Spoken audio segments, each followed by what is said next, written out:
നമസ്തേ. എന്താണ് ഒരു മനുഷ്യന്റെ നിലവാരത്തിനെ നിശ്ചയിക്കുന്നത്?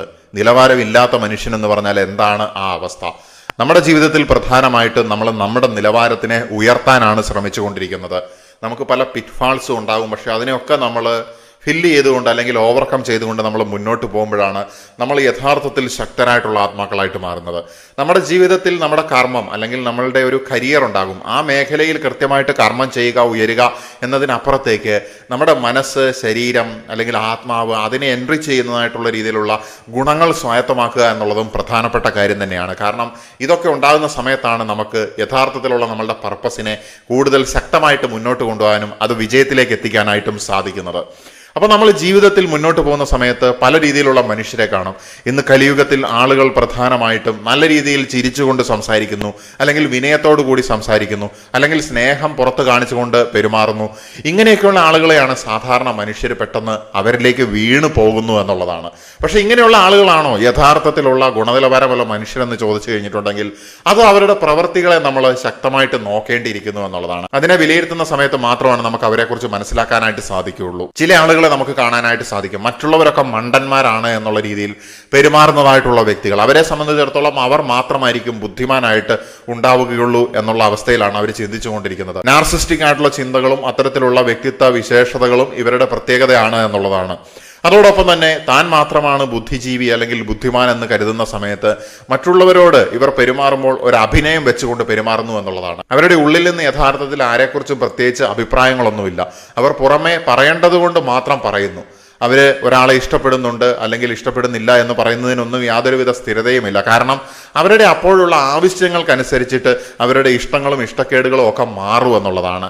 അവരുടെ ബന്ധങ്ങളെ പോലും അവർ സ്വാർത്ഥമായിട്ടുള്ള താല്പര്യങ്ങൾക്ക് ഉപയോഗിക്കുന്നു എന്നുള്ളതാണ്. ഇങ്ങനെയുള്ള വ്യക്തികളെ സംബന്ധിച്ചിടത്തോളം അവർക്ക് ആരോടും യാതൊരു വിധത്തിലുള്ള പ്രതിബദ്ധതകളോ അല്ലെങ്കിൽ ബഹുമാനമോ ഇല്ല എന്നുള്ളതാണ്. ആരോടെങ്കിലും അവർ ബഹുമാനം കാണിക്കുന്നുണ്ടെങ്കിൽ അത് അവരുടെ കാര്യസാധ്യത്തിന് വേണ്ടിയുള്ള ഒരു അഭിനയം മാത്രമായിരിക്കും. പലപ്പോഴും ഇങ്ങനെയുള്ള ആളുകൾക്ക് ബന്ധത്തിന് യാതൊരു വിലയുമില്ല. അവർക്ക് കൺവീനിയൻസ് അല്ലെങ്കിൽ ഒരു ട്രാൻസ്ഫർ, ഒരു ട്രാൻസാക്ഷൻ പോലെയാണ് അവർ ബന്ധങ്ങളെ കാണുന്നത്.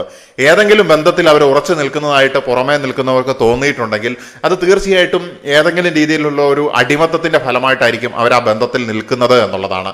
അത് ഒന്നെങ്കിൽ ഇവർക്ക് ആ ഓപ്പോസിറ്റ് കക്ഷിയെ പ്രതിയുള്ള ഒരു അടിമത്ത സ്വഭാവമായിരിക്കാം, അല്ലെങ്കിൽ ഇവർക്ക് എന്തെങ്കിലും കാര്യങ്ങൾ നേടുമ്പോൾ തന്നെ ആ ബന്ധം അല്ലെങ്കിൽ ആ ബന്ധവും കൊണ്ടുണ്ടാകുന്ന ഗുണമില്ല എന്ന് തോന്നുകയാണെങ്കിൽ അത് ഒഴിവാക്കാനുള്ള അവസ്ഥ പോലും ഇങ്ങനെയുള്ളവർക്കുണ്ട് എന്നുള്ളതാണ്. തങ്ങളുടെ ഏറ്റവും വേണ്ടപ്പെട്ട വ്യക്തികളെ പോലും അവരുടെ കാര്യസാധ്യത്തിന് വേണ്ടിയും സ്വാർത്ഥ താല്പര്യങ്ങൾക്ക് വേണ്ടിയും ഇറക്കി വിട്ടുകൊണ്ട് കളിക്കാനായിട്ട് ഇങ്ങനെയുള്ള ആളുകൾക്ക് യാതൊരു മടിയുമില്ല. കുടുംബങ്ങൾ, മനുഷ്യബന്ധങ്ങൾ തുടങ്ങിയ കാര്യങ്ങൾക്കൊന്നും ഇവർ യാതൊരു വിലയും കൽപ്പിക്കുന്നില്ല എന്നുള്ളതാണ്. ഇവരെപ്പോഴെങ്കിലും വിനയം കാണിക്കുന്നുണ്ടെങ്കിൽ അതൊരു അഭിനയമായിരിക്കും. കാരണം ധാർഷ്ട്യമാണ് ഇവരുടെ അടിസ്ഥാനപരമായിട്ടുള്ള സ്വഭാവം. മാനിപ്പുലേഷൻ ആണ് ഇവരുടെ നാച്ചുറൽ ലാംഗ്വേജ്.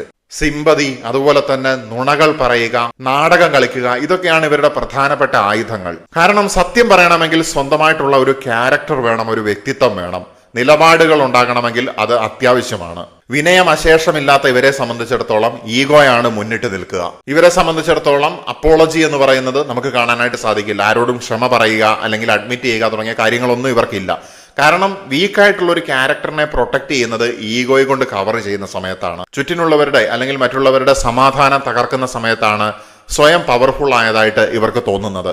പക്ഷെ അത് താൽക്കാലികം മാത്രമായിരിക്കും. ഇവരെ സംബന്ധിച്ചിടത്തോളം ഇവർ കോൺഫ്ലിക്റ്റ് ക്രിയേറ്റ് ചെയ്യും, അതുപോലെ തന്നെ കെയോസ് ക്രിയേറ്റ് ചെയ്യും. കാരണം ഇങ്ങനെ കോൺഫ്ലിക്റ്റും കെയോസും ഒക്കെ ഉണ്ടാകുന്ന സമയത്ത് മാത്രമേ ഇവർക്ക് എന്തെങ്കിലും ഒരു വില കിട്ടുന്നതായിട്ട് ഇവർക്ക് തോന്നുന്നുള്ളൂ എന്നുള്ളതാണ്.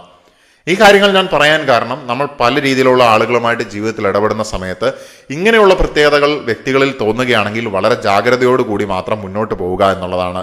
കഴിയുമെങ്കിൽ ആ ബന്ധത്തിൽ നിന്ന് മാറുന്നതാണ് ഏറ്റവും നല്ലത്. തീർച്ചയായിട്ടും നമുക്ക് നമ്മുടെ ചുറ്റുപാടുകളും ചുറ്റിനുള്ള വ്യക്തികളെയും കൃത്യമായി മനസ്സിലാക്കിക്കൊണ്ട് കലിയുഗത്തിൽ മുന്നോട്ട് പോകാനായിട്ട് സാധിക്കട്ടെ എന്ന് ആശംസിച്ചുകൊണ്ട് തൽക്കാലത്തേക്ക് തുടരുവാൻ വേണ്ടി തന്നെ നിർത്തുന്നു. നമസ്തേ.